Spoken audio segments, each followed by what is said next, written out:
The reality is that life is harsh.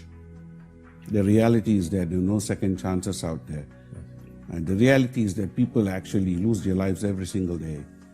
The reality is that if you do not take this precious moment that you have right now, this day that we take breath every second, and treat it as our last day, then we are wasting it.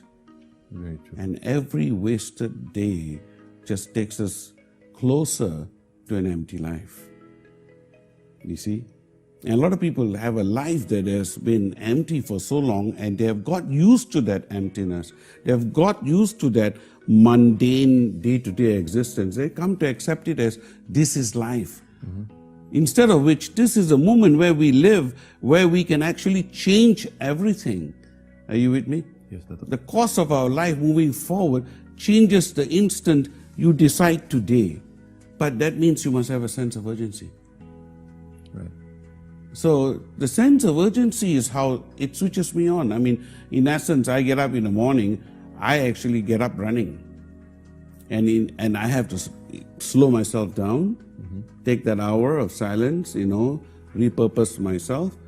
And in Japanese, they have a beautiful word. It is called ikigai. Ikigai. Ikigai. What does that mean, Dato?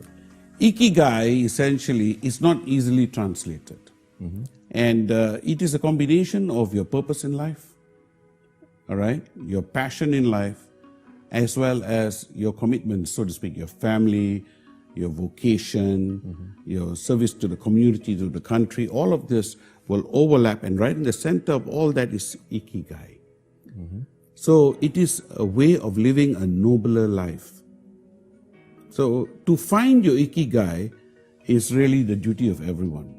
And when they have the ikigai, they don't need to look at the clock when they come into work. They don't need to look at, no one needs to push you to work.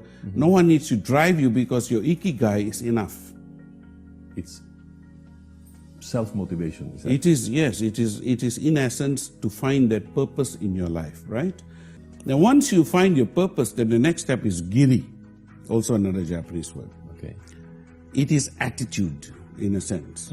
It is that energy that resonates from you when you walk into the room. A person has giri when he walks into a room because he has found his ikigai. Now, in real life, we have our giris in front of us. Once we find our true ikigai, then the giri becomes real. Without ikigai, what we have in front of us tends to be empty. And usually there's just arrogance. And arrogance is like a paper towel, and just tear away. Okay. Now, today we want to talk about self-discipline. The reality is, self-discipline is a lot more than just being able to focus your energies. It's very simply being able to say no. Because it is always easier to say yes. And because we keep saying yes, more often than not, we give in to temptation, we give up more easily, because the pressures around us, we have a choice that we can make. Either we keep raising the standards within us all the time, and when you keep raising your standards within yourself all the time, you will inevitably be leading. Because you are pushing yourself to the forefront of everything that you do. But let's say you step back and allow others to lead you, because you're conforming to them. You're actually saying yes. Yes, want to come for a drink? Yes. You want to do this? Want to lepa? Yes. Want to relax? Yes. So when you give in to all of that, then you will always be led by others. And that, unfortunately, is what happens to most of us, because we get led by others. It's like having a nose ring around your nose and people can pull you anytime. Are you with me? So if you want to be truly independent, it begins with self-discipline. Independence cannot exist without self-discipline. Self-discipline is the process by which you begin to essentially become free. If you're going to be a leader of any kind, in any field, if you're going to excel in anything, you've got to be able to say no.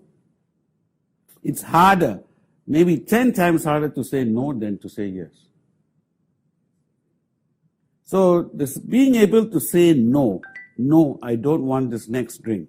No, time is up, I'm leaving. No, I cannot, no is this area that I refer to as neti. Neti is the most powerful aspect of your training and therefore most powerful aspect of your learning. Nobody can actually achieve any level of success without the ability to say no.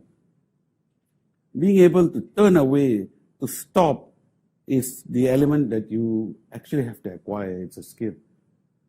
Are you with me? So self-discipline is about that skill, being able to say no. Able to say no is a critical component of success.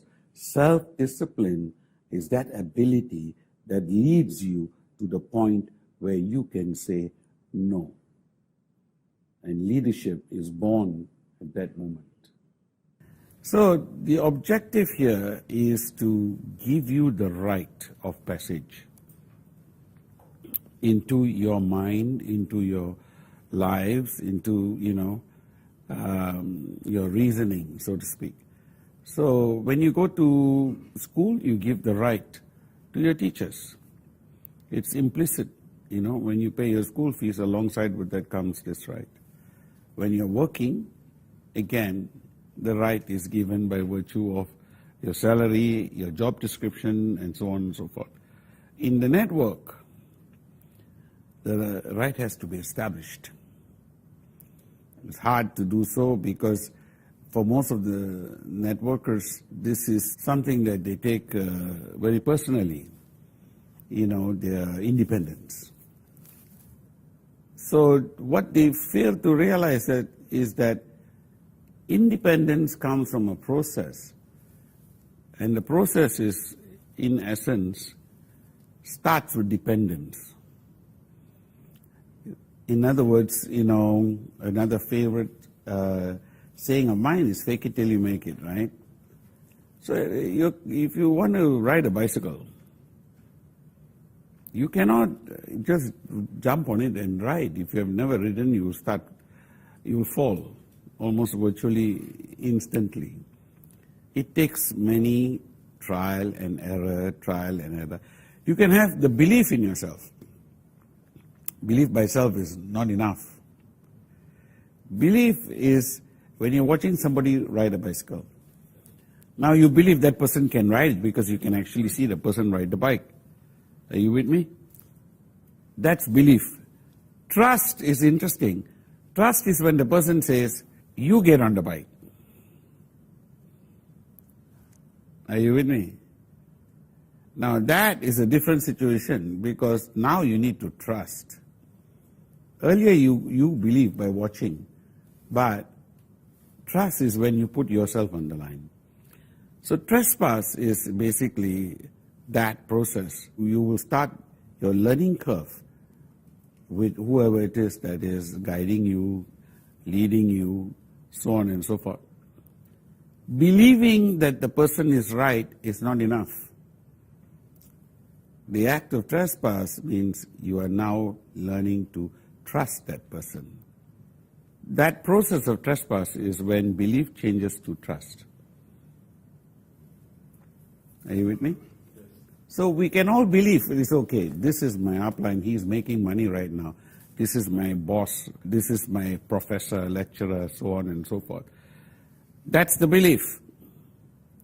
Trust is when you allow that person to actually come and correct you, change you, challenge you. That process is where trespass is required. And if trespass is not given, there's no learning. You can be in the same class, you can be in that same lecture hall, you can be being taught by the same teacher, but when you don't give trespass, your mind is shut. So therein lies the problem. It's all internal. Are you with me? And trespass is the single most important step leading to independence. Trespass begins with dependence. Unique as it is, Trespass begins with dependence but leads to independence. Are you with me? Dato Sri, what is the key ingredients for you to reinvent your organization? Ultimately, change comes at one price only: sacrifice. So in order for us to reinvent, we need to change.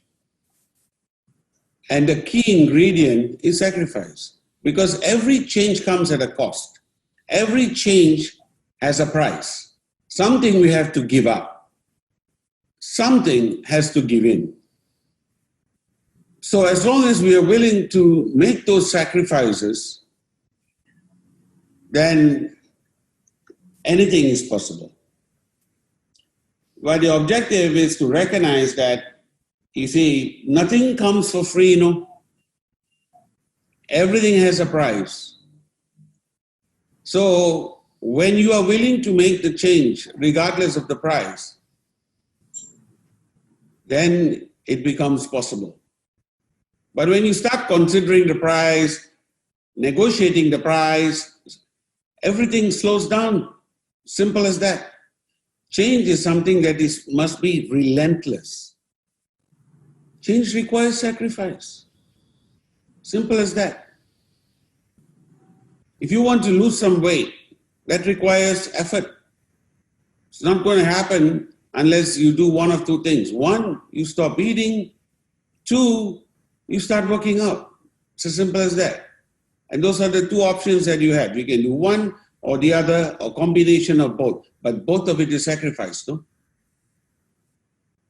So the element that is critical, because you're talking about reinventing. Reinventing means change. Now, we don't know what works, you see. The concept of reinventing should go one stage further. We can reinvent till the cows come home. We can reinvent everything. But what works and what doesn't work, that we only find out in the process.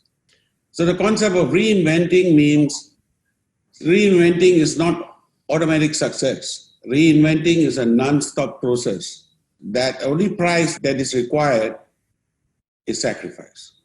This new norm, for instance, is new because we haven't done it. So in terms of momentum, I don't see any reason why the momentum should have even slowed in the first place. So there were leaders who were sitting back there waiting, thinking they can restart later. And that is the most foolish mistake they could have made. This is a time for them to actually push the momentum up. This is a time for them to be online all the time, talking to people. Just because the modality has changed does not mean the business has changed. The actual modality does not change our mode of doing things. So the momentum should have never been lost. But assuming that it has, it happens in all our careers. Momentums get lost or slowed down inevitably. That is part of life's blessings to us. That's why I talked about in terms of the fact that we should be pushing that 1% a day, 1% a day. Because, when you come back to restart the momentum, which is going to happen many times in your life, you want to be a different person at that time. You have to reinvent yourself. You see, you have to reinvent the wheel, that's one thing. Okay, that's our modality. The way we do things, that needs to be reinvented. But reinvent yourself. The way you look, the way you are, whatever you are doing, change something. Because change is what life is about. And the problem with us is as we get older, we get stuck in a rut. We want to be, following certain habits and we don't want to break the habit. And that's a problem. Change your attire. Change, how you talk. Change the way you do a presentation. Come up with different ways to do that. Change your language. Change something constantly. See, momentum, what is momentum at the end of the day, David? Momentum simply means at some point you are pushing a rock. Your rock has rolled down the hill, it's at the bottom, right? You got to push that rock up again. It's a slow process. You push that rock up the hill. Gradually you reach the apex. You come up to the peak. And then you let the rock go. When you're sitting at the bottom of the valley with the rock, what momentum are you talking about? Zero. So you start pushing the rock every day. And that's the way, you have to build momentum, is by pushing the rock uphill for a certain period of time. And there will be no result when you're pushing the rock. And you all know this. I mean, all of you have been through that. When you're pushing the rock, that's not the time to look at momentum. You're pushing the rock. So you do, what is required every single day. That's what we call broom work, like sweeping the floor. So do your broom work every day. I mean, build your rock until it's sitting at the highest possible place you can go. Then you let it go. That's momentum. And then start work on the next rock. So that's why we are talking about doing something every day. That 1% every day changes what you can carry. You see, the heavier the rock, the more you need to be fit. So make yourselves fit. The theme for WeCon this year is Ubuntu. All right, so I'm introducing it to you now. Ubuntu is a language, comes from South Africa, originates from the language called Xhosa. And Ubuntu in Xhosa, which is now translated almost all over Africa. In fact, it is the one common word that has gone into almost every language in Africa. And Ubuntu simply translates as I am, so we are. I am because we are is its closest translation. And it works. It is no different from raise yourself to help mankind. It is a different variation of the same theme. And this is the power of Ubuntu. Ubuntu merely means that as a race, we are all interconnected to each other. If you go down to the very basis and the heart of what it's actually trying to convey, it says that we all have one common feature. We are human beings. Now, they say that the mind, the zone, is a very powerful place because we don't just talk about networking. We don't just talk about, making money per se, building networks per se, etc., and so on. We talk in terms of our human potential. We talk in terms of how you can be the best possible human being that you can be. There are a lot of discussions on Ubuntu. I love the concept. It simply means we are one. And there's another phrase that I like that is also related to Ubuntu. It simply says that if you want to go fast, go alone. If you want to go fast, go alone. But if you want to go far, go with many. So whether you call it Ubuntu, whether you call it Ikigai, Ubuntu is the expression of Ikigai. Ikigai comes from within us, right? And Ubuntu is that expression. So if Ubuntu is the mechanism, Ikigai is the intent. So let's not look at our differences and let's not worry about the world. He is taking care of that. You worry about that 1% that you are not making. You worry about your 1% difference that's not happening, because that is the only real change in your hand. So when you talk to them, this is the message that you tell them, that in the words of our family, in our mission to touch 1 billion hearts, in our proposition that we can raise each other to help mankind, we want to bring the world together. And that is our mission. Our message is one. In one simple word to all of you, this new word that we have learned today, Ubuntu. I am because we are.